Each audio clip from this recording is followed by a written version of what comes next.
Hello everyone, welcome back to our YouTube channel A R A study classes. So हम पढ़ रहे हैं design of concrete structure. और previous lecture में हमने पढ़ा था सर्कुलर कॉलम की डिजाइनिंग का स्टेप और एक क्वेश्चन भी हमने किया था। आज हम फर्दर आगे बढ़े तो हमारा टॉपिक आता है बाई एक्जियल या यूनी एक्जियल कॉलम की डिजाइनिंग।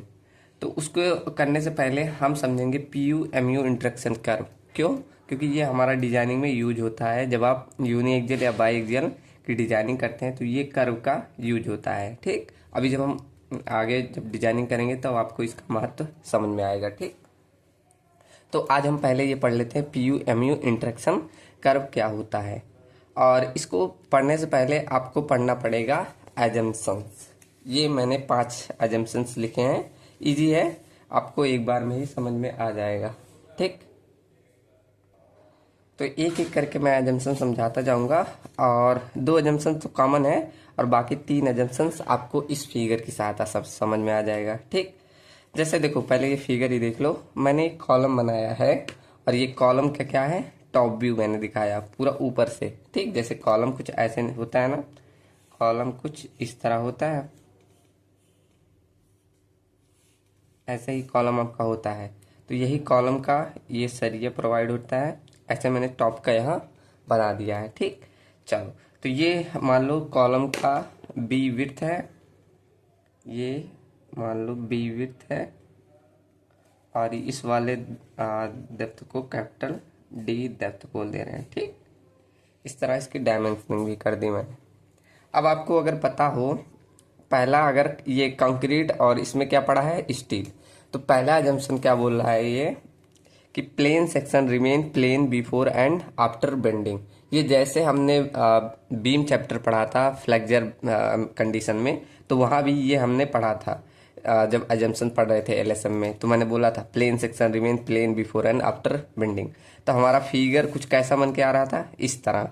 तो सेम इस तरह ये फिगर बन के आएगा। ठीक, और ये कैसा कंडीशन बन रहा है, इसमें कंप्रेशन भी आ रहा है, इसमें टेंशन भी आ रहा है, इसमें बेंडिंग भी आ रहा है। तब हमारी कंडीशन कुछ इस तरह बनती है और हमारा plane section before and after bending same रहता है। तो कुछ ऐसा फिगर बनता है। और क्या क्या इस मतलब इसमें क्या क्या आता है, एक एक करके सब लिख दो। यहीं क्या आ रहा है, इसमें एक्सियल कंप्रेशन आ रहा है, और इसमें क्या आ रहा है, बेंडिंग आ रहा है, बेंडिंग। और इसमें एक टेंशन भी आ रहा है, टेंशन टेंशन। तो उस केस में आपका फिगर कुछ इस तरह बनता है। ठीक, हमने ये पीछे भी पढ़ा है, आप सबको समझ में आ रहा। तो यहाँ देखो मैंने लिखा इसमें, अच्छा अगर मैं पूछूँ आपसे कि मैक्सिमम स्ट्रेन की वैल्यू कितनी है, मैक्सिमम स्ट्रेन इन कंक्रीट कितना है, 0.003। इसमें हमें स्ट्रेन ही देखने जाना है, अभी और फिगर बनाऊंगा तो वहाँ स्ट्रेन को आपको देखना है। तो एक कंडीशन बनती है, जब आपके स्ट्रक्चर पे एक्सियल कंप्रेशन बेंडिंग और टेंशन आए तो वहां पर स्ट्रेन की वैल्यू कितनी आती है, 0.0035। ठीक, तो यही आपका देखो थर्ड अजम्पशन से, यहाँ अजम्पशन नंबर 3 यही है कि the maximum compression in column subjected to axially compressive. अब क्या क्या देखो, एक्सियली अगर कंप्रेसर लगा है एंड बेंडिंग लगा है when part of column section is in tension. मतलब तीनों चीजें बोल दी कि क्या क्या लगा है, देखो हाईलाइट करते जाओ। इसे एक्सियल लिख लो, एक्सियली ना लिख के एक्सियल कंप्रेशन लगा है और बेंडिंग लगा है और कॉलम का कोई पार्ट टेंशन में है, तो वहां पर स्ट्रेन की वैल्यू कितनी होती है, 0.0035, जो कि इस फिगर में हमें दिख रहा है। ठीक, अब बहुत लोगों के मन में सवाल आ रहा होगा कि सर हमारे जो वो कॉलम में होता उसमें टेंशन तो आता ही नहीं, तो यहाँ आपने फिगर बनाया तो टेंशन को क्यों ले आए। तो यही आपका काम है अब। चलिए, तो एक कॉल आ गया था, मैं बीच में इसीलिए छोड़ दिया। अब फिर से मैं स्टार्ट करता हूँ। मैंने केस बताया था, ये कंप्लीट कर दिया।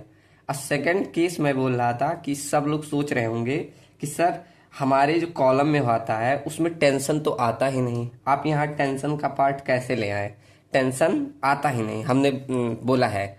तो अब आपको क्या करना है, इस वाले पार्ट को खींच के ये टेंशन को बाहर निकाल देना। कैसे, देखो मैं फिगर को एक स्केल लूँ, देखो ये वाला पार्ट आपको क्या करना है, नीचे वाला इस वाले पार्ट को पकड़िए और खींचिए। आप जब ऐसे पकड़ के खींच के निकाल दीजिए, टेंशन को बाहर कर दीजिए, टेंशन की हमें ज़रूरत ही नहीं है। कुछ इस तरह ऐसे आप ऐसे खींचेंगे तो ये कुछ इतना था। अब इससे थोड़ा पतला हो जाएगा, हालांकि मैंने बड़ा बनाया, लेकिन ये और ऐसे खींचेंगे पतला हो जाएगा और टेंशन वाला भाग निकल के चला जाएगा। कुछ ऐसे हो सकता है, ठीक। बस एज्यूम करते जाइए, ये रियलिटी में मतलब ऐसे नहीं है, हम समझने के लिए ऐसे करते हैं, ठीक। तो इसमें क्या करते हैं, इसको कंप्रेशन वाले पार्ट को खींच के टेंशन को निकाल दिए। तो क्या जब इसको खींच के आप निकाल रहे हो तो ये वाली वैल्यू जब 0.0035 थी, अब इसको जब आप खींचेंगे तो ये कम हो जाएगी, लेस देन 0.0035 हो जाएगी, कुछ तो कम होगी। आप जब इसको खींच के निकाल रहे हैं और ये वाला पॉइंट और नीचे ही चला जाएगा, मान लो यहाँ आ जा रहा है 0.002, कुछ यहाँ तक आ जा रहा है, ठीक। लेकिन अब भी यहाँ थोड़ा बहुत, अभी पूरी तरह से यहाँ टेंशन नहीं निकला, कुछ ना कुछ तो यहाँ कोने में बच जाता है, मतलब ऐसा हमें फील हो रहा है। तो हम क्या करते हैं, और थोड़ा खींचिए, इससे थोड़ा और निकाल दीजिए, थोड़ा और खींच के निकाल देंगे, आपके अंदर की शंका खत्म हो जाएगी, कुछ यहाँ तक। तब आपका ये फिगर कुछ ऐसे बनेगा, ये कुछ इस तरह। इसको हमने इस एक्सिस से ही बाहर निकाल दिया, मतलब इसकी एक्सिस जो थी वो कुछ यहाँ लेके चले आए, यहाँ पर। अब ऐसे फिगर से समझेंगे तुरंत समझ में आएगा, आपको रटना नहीं पड़ेगा, ठीक। तो अब बताइए, जब यहाँ और खींच के निकाले तो ये पहले 0.0035 थी, अब और कम हो जाएगी, मतलब लेस देन लेस 0.0035। और कितनी होती है, तो ये वाली वैल्यू होती है, ये हमारे IS कोड ने दिया है कि ECH इक्वल टू 0.E नहीं, ये स्ट्रेन वाला सिंबल है, जिसे हम क्या बोलते हैं, epsilon CH equal to 0.0035 minus 0.75 times of epsilon of ECL, ठीक। ये यहाँ का वैल्यू आता है इतने स्ट्रेन का, जो कि हमारा लेस देन कितना है, 0.0035। अब ये कब बना, हमने टेंशन को पूरा यहाँ से निकाल दिया, मतलब यहाँ पर ना कोई टेंशन आ रहा है, सिर्फ क्या आ रहा है,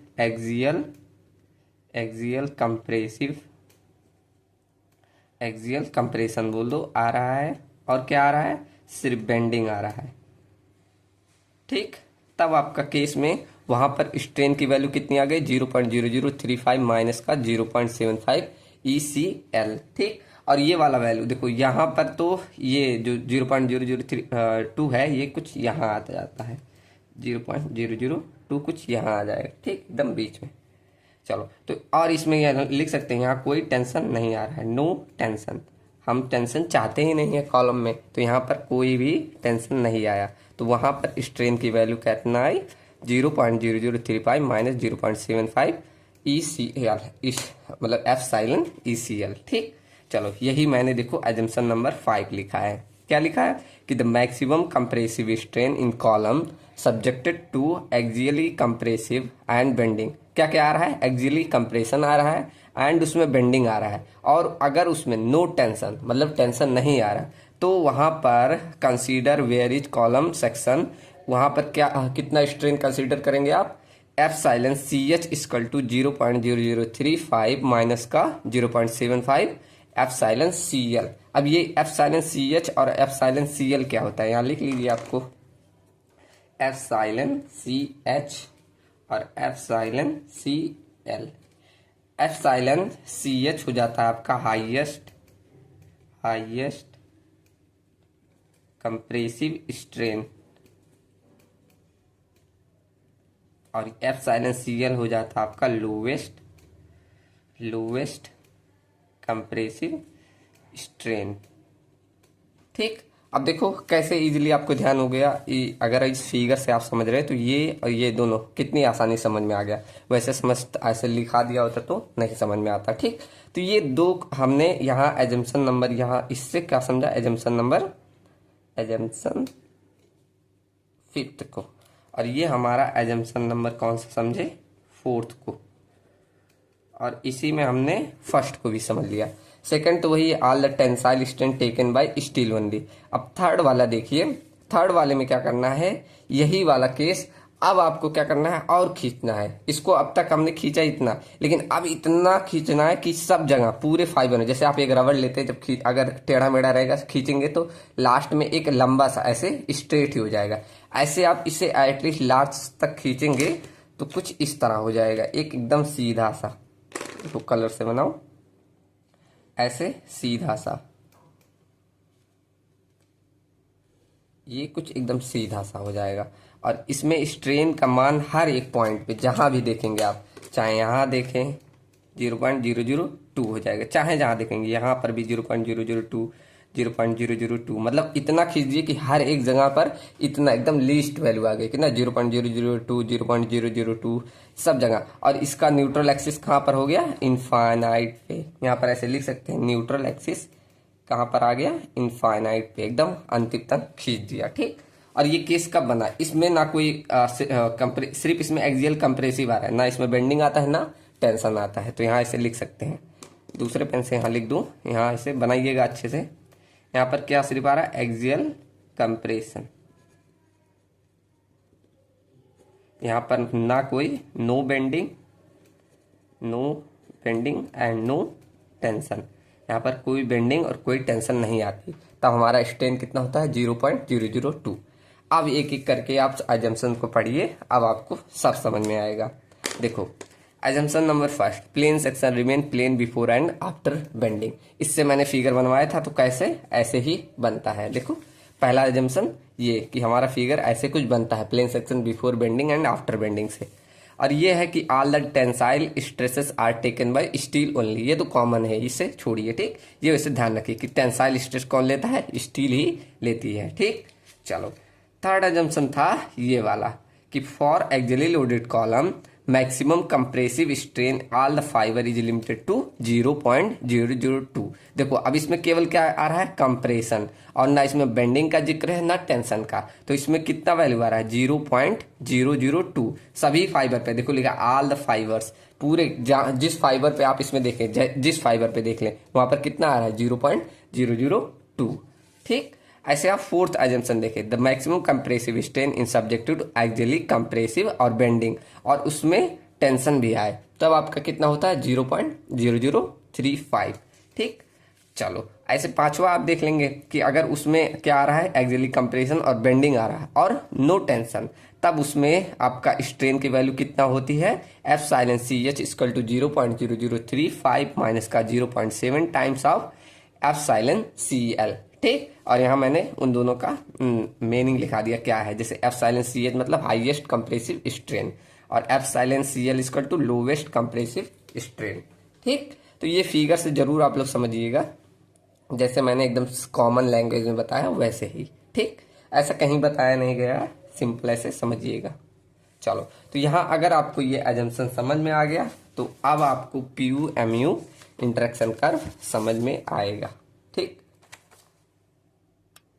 देखो, एक बार मैं आईएस कोड में ये दिखा दूं, पीयू एमयू इंटरेक्शन कर्व को। देखो, मैंने अभी खोला है यहाँ, ये सारा आपका जो बना है, ऐसे बहुत सारे पीयू एमयू इंटरेक्शन कर्व बने हुए हैं। इसमें आपको क्या करना होता है, इस आईएस कोड में जाके यहाँ पर जो मतलब निकालते हैं, अभी एक कंडीशन आएगी डी बाई डी डैश। देखो है ये वाला condition D by D dash, तो जो वाला आता है उसके बाद ये grade of grade of steel के आधार पर यहाँ आपको एक चूज करना पड़ता है, उसके आधार पे आपको यहाँ पर वो वाला चार्ट उठाना पड़ेगा, फिर यहाँ से अभी आगे सॉल्व करना पड़ेगा। ठीक, मैंने इसलिए दिखा दिया, अभी मैं यहाँ बनाऊंगा तब आपको और अच्छे समझ में आएगा। ठीक, तो ये आपका पीयूएम इंटरेक्शन कर कुछ ऐसे होता है।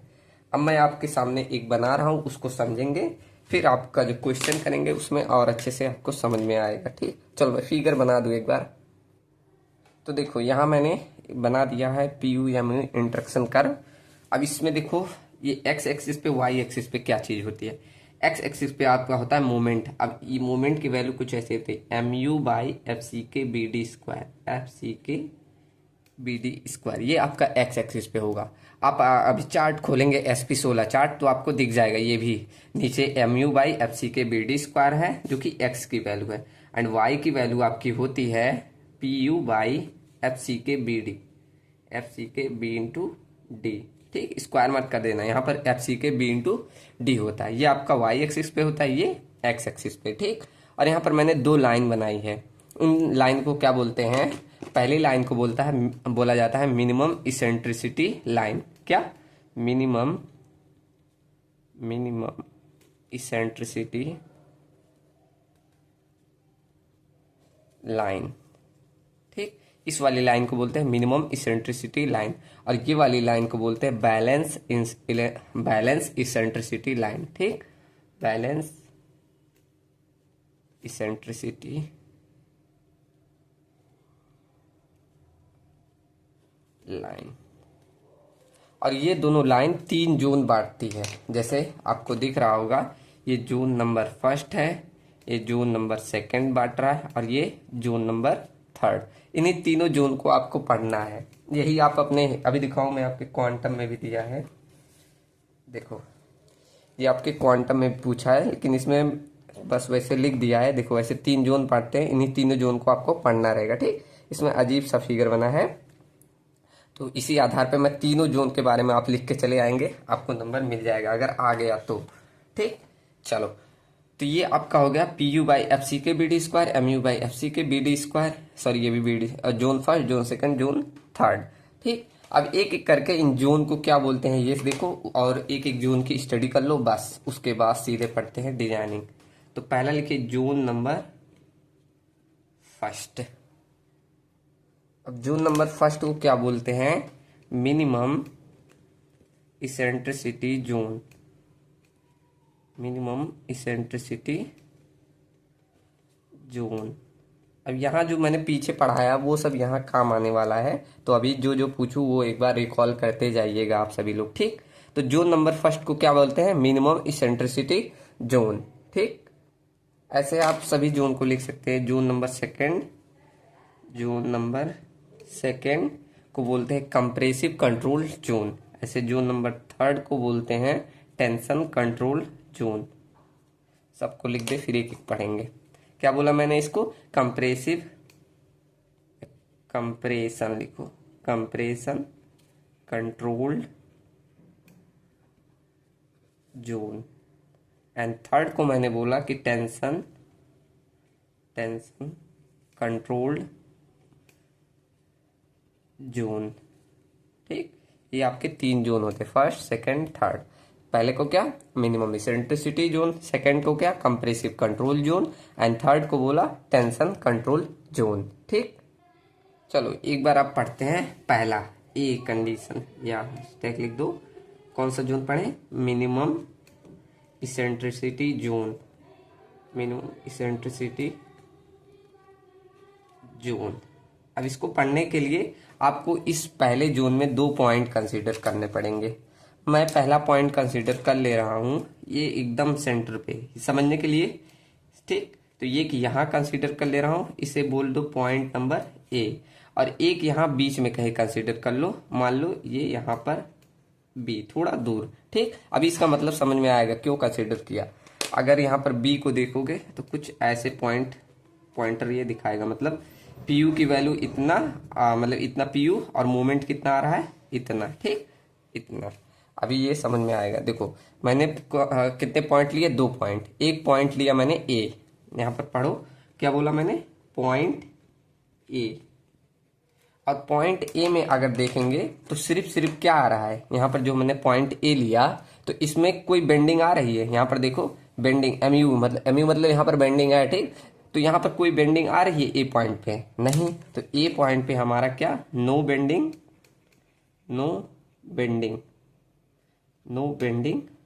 मोमेंट लिख दो, नो बेंडिंग मोमेंट। लेकिन यहाँ पर पीयू आ रहा है, ठीक। पीयू देखेंगे, पीयू की वैल्यू इतनी आ रही है यहाँ तक, ठीक। तो यहाँ पर सिर्फ क्या आ रहा है, पीयू। लेकिन वही अगर बी पॉइंट कंसीडर करें, पॉइंट हम कौन सा कंसीडर करें, पॉइंट बी। यहाँ पर हम ले रहे हैं अगर पॉइंट नंबर बी, तो पॉइंट बी में देखा जाए तो आपका क्या, पीयू भी आ रहा है, मतलब लोड जो है पीयू लोड वो भी आ रहा है, और यहाँ पर बेंडिंग मूवमेंट एमयू आ रहा है। और ये कितना, एक मिनिमम वैल्यू आ रही है, ये मतलब ग्राफ में यहाँ ज्यादा बड़ा बन गया, यहाँ पर छोटा वैल्यू आ रहा है, कितना, पीयू वैल्यू मिनिमम आ रही है, मतलब ये पीयू लोड आ रहा है, लेकिन मोमेंट यहाँ पर बी पॉइंट पे देखेंगे छोटा सा, यहाँ मोमेंट इतना, ये छोटा मैं काफी छोटा कर दे रहा हूँ, यहाँ लेना था मुझे, तो यहाँ छोटा सा बेंडिंग मोमेंट आ रहा है। कितना बेंडिंग, मिनिमम बेंडिंग मोमेंट आ रहा है, मिनिमम बेंडिंग मोमेंट आ रहा है। ठीक,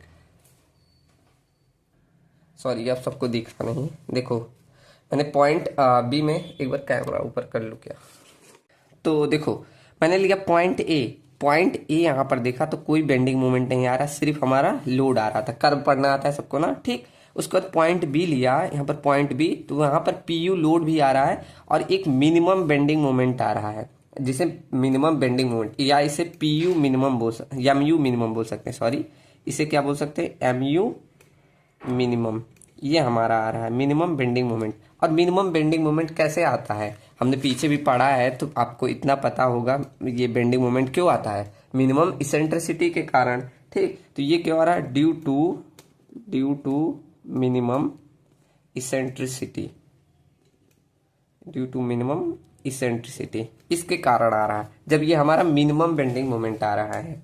ठीक, तो यहां पर अब ये पॉइंट लिखेंगे, इस मिनिमम इसेंट्रिसिटी के कारण हम क्या करते हैं, जो हमारा लोड रहता है पीयू, उससे हम 10% रिड्यूस कर देते हैं, इस मिनिमम इसेंट्रिसिटी, हम वहां पर बेंडिंग मोमेंट नहीं निकालते हैं, हम क्या करते हैं, लोड को 10% से रिड्यूस करते हैं। मैंने ये बात शायद पीछे एक बार कही थी। ठीक, तो यही कारण होता है, यहाँ लिख लीजिए, due to minimum eccentricity, due to minimum eccentricity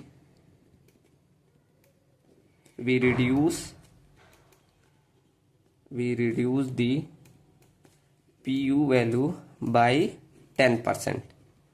हम क्या करते हैं, PU की वैल्यू 10% घटा देते हैं, जिससे हमें जो फॉर्मूला मिलता है PU बराबर क्या मिलता है, जो अब तक पढ़ते हैं वही है, 0.4 FC के into AC plus 0.67 FY into ये एरिया ऑफ कंक्रीट रहेगा, AC प्लस AS। ठीक, तो ये आपका फॉर्मूला कुछ इतना रहता है, ये हमने पीछे भी पढ़ा था, तो ये फॉर्मूला कुछ ऐसे निकल के आता है। क्या, अब इसमें क्या चेंजेस किए हो, देखो यहाँ पर मिनिमम बेंडिंग मोमेंट आता है, लेकिन हम मिनिमम बेंडिंग मोमेंट नहीं निकालते, हम क्या करते हैं, लोड को 10% रिड्यूस कर देते हैं, जिससे आपको ये वाला वैल्यू मिलता है। ये एक्चुअल वैल्यू नहीं होता है, आपका वैल्यू पहले ये इतना रहता है, FC के into AC plus FY into AS, फिर हम डिजाइन वाला वैल्यू लगाते हैं, 10% रिड्यूस करते हैं, तब जाकर ये निकलता है। अगर आप इसका फार्मूले का प्रूफ पढ़ेंगे ना, तब आपको समझ में आएगा, लेकिन आपका इसमें फार्मूले का मतलब प्रूफ कोई यूज नहीं है, तो मैं वो स्किप कर दिया था।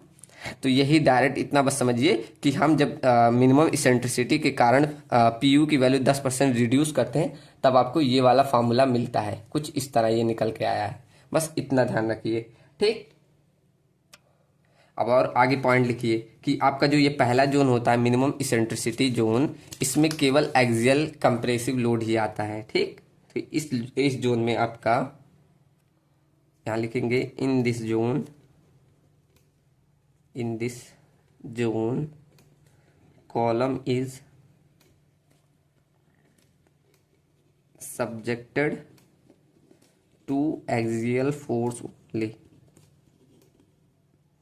एक्सियल फोर्स ओनली, मतलब ना इसमें कोई बेंडिंग आती है ना कोई टेंशन फोर्स, केवल कौन सा, एक्सियली फोर्स आता है। ठीक, तो इस प्रकार जब इसमें केवल क्या आ रहा है, एक्सियली फोर्स, तो इसमें स्ट्रेन मतलब स्ट्रेन की वैल्यू कितनी होगी, जब हमने पीछे पढ़ा है, एजम्पशन नंबर कौन सा है, यहाँ मैं निकाल दूं फिर से, यहाँ देखो एजम्पशन नंबर आपका है ये थर्ड, कि जब केवल आपका एक्सियली कंप्रेसिव लोड आए, सिर्फ एक्सियली लोड आए, तब आपका कितना होता है, 0.002। तो यहाँ पर लिख सकते हैं अगला पॉइंट कि मैक्सिमम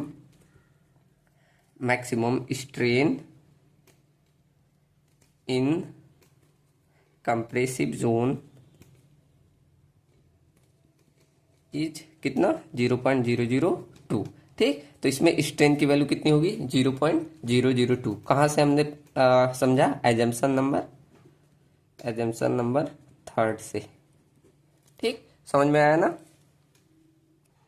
और ये भी पॉइंट लिख दिए कि इस जोन में हम क्या, मिनिमम इसेंट्रिसिटी लेकर चलते हैं, तो इन दिस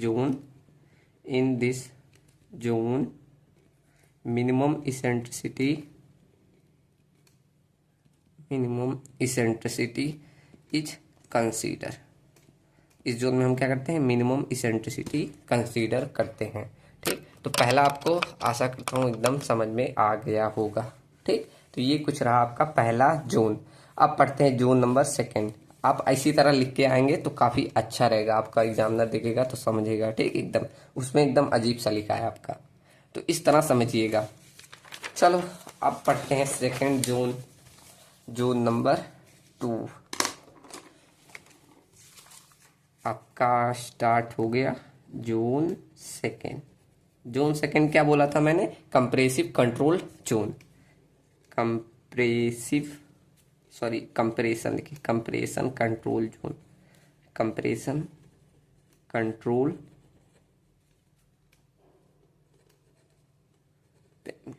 कंट्रोल जोन। कौन सा जोन है, कंप्रेसिव कंट्रोल जोन। अब इसमें जब आपका ये कंप्रेसिव कंट्रोल जोन है तो इसमें केवल एक्सियल लोड और बेंडिंग मोमेंट आता है। तो पहला पॉइंट यही लिखेंगे, it is a compressive control, it is a compressive control zone, hence column is subjected to axial load and bending moment इसमें दो ही चीज आती है। कब, जब आपका कंप्रेसिव कंट्रोल जोन होता है तब उसमें केवल क्या, एक्सियल लोड और बेंडिंग मोमेंट आता है। ठीक, और हमने एजम्पशन पढ़ा था कि जब आपका एक्सियल लोड और बेंडिंग मोमेंट आए और उसमें टेंशन ना रहे तब आप वहां स्ट्रेन की वैल्यू क्या लिखा था, epsilon C H equal to 0.0035 minus 0.75 of epsilon C L. ठीक, यही अगला पॉइंट ले लेंगे, maximum strain value when column is subjected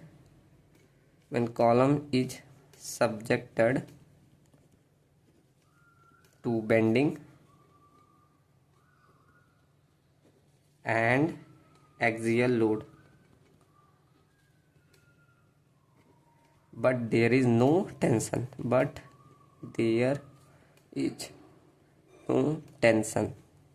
तब मैंने बोला था कि वहां पर आपका स्ट्रेन का मान कितना होता है, epsilon C H equal to 0.0035 minus का 0.75 of epsilon C L. ठीक, ये आपकी वैल्यू होती है किसकी, एफ साइलन सी एच की। समझ में आया ना सबको। तो ये दो पॉइंट थे एकदम इजीली कंप्रेसिव कंट्रोल जोन के। अब एक पॉइंट आता है इसमें, काफी लोग कंफ्यूज होते हैं, अभी मैं समझाऊंगा कि अगर हम इसमें एक्सियल लोड की वैल्यू को डिक्रीज कर दे तो वहां पर बेंडिंग, मतलब एक्सियल लोड की वैल्यू को हम डिक्रीज करते जाए तो वहां पर बेंडिंग मोमेंट की वैल्यू बढ़ती जाएगी। अब आप सभी लोग सोचेंगे ये कैसे होता है, अभी समझाऊंगा। ये इसी जोन में आता है, when we decrease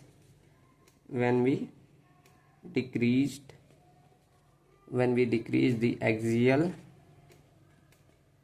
load, the value of bending moment is increased। अब ये कितने लोग समझ रहे हैं, देखो क्या लिखा कि जब हम एक्सियल लोड की वैल्यू, मतलब एक्सियल लोड की वैल्यू को डिक्रीज कर रहे हैं तो वहां पर बेंडिंग मोमेंट इंक्रीज कर रहा है। मतलब जैसे मैं एक कॉलम बनाऊं यहाँ, ये मान लो आपका एक कॉलम है, कुछ ऐसे होता है। ठीक, इसमें एक्सियल फोर्स क्या होता है, एक्सियल लोड एकदम सेंटर में यही होता है। अब कह रहा है एक्सियल लोड की वैल्यू डिक्रीज कर दो, मतलब यहां से ऐसे दूर जाए, मतलब घटते जाए, यहाँ और प्रभावशाली होगा, यहाँ कम होगा, मतलब डिक्रीज करते जाए तो वहां पर बेंडिंग मोमेंट बढ़ता जाएगा। आप देखिए, अब यहाँ किनारे से लोड लगाएंगे तो मोमेंट ज्यादा आएगा कंपेयर टू यहाँ, हमने ये पहले ही देखा है। ठीक, तो कुछ इस तरह ये पॉइंट बोलता है। ठीक, और इसी जोन में आपका क्या आता है, बेंडिंग मोमेंट आता है। आगे जब क्वेश्चन करेंगे तब समझ में आएगा। ठीक, तो यहाँ पर ये हमारा जोन सेकंड हो गया, इतना लिख लीजिए बहुत है। चलो अब पढ़ते हैं जोन नंबर थर्ड। अब जोन नंबर थर्ड आपका होता है टेंशन कंट्रोल जोन, लेकिन हम जानते हैं कि हमारे बीम में बीम बोला कॉलम में कोई टेंशन नहीं आता, तो इस जोन को हम अभी लास्ट में क्या करेंगे, हटा देंगे। टेंशन कंट्रोल जोन हटा देंगे, मतलब कि कंसीडर ही नहीं करते।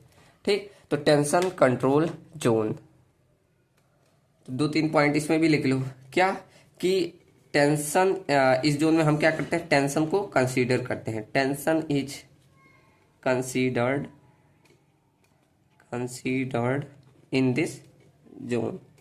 इस जोन में हम क्या टेंशन को कंसीडर करते हैं। और इस जोन में भी आपका क्या आता है, कॉलम पे एक्सियल लोड, बेंडिंग मोमेंट और टेंशन भी आता है। ठीक, तो column is subjected to axial load and bending moment. Sorry, इतने ही लिखिए कि कॉलम में हमारा क्या एक्सियल लोड और बेंडिंग मोमेंट ही आता है, और इसमें हम टेंशन नहीं लेके चलते। तो ड्यू टू टेंशन हम क्या करते हैं, this zone is not considered. ठीक, तो ये बेसिक आपका क्या था, PU-MU इंटरेक्शन कर्व के 3 जोन हो गए। अब हम पढ़ेंगे, आज के लेक्चर में तो नहीं पढ़ेंगे, आगे हम पढ़ेंगे एक्सियली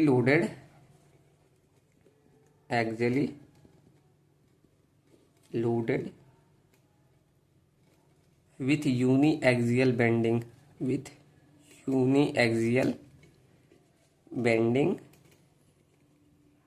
कॉलम।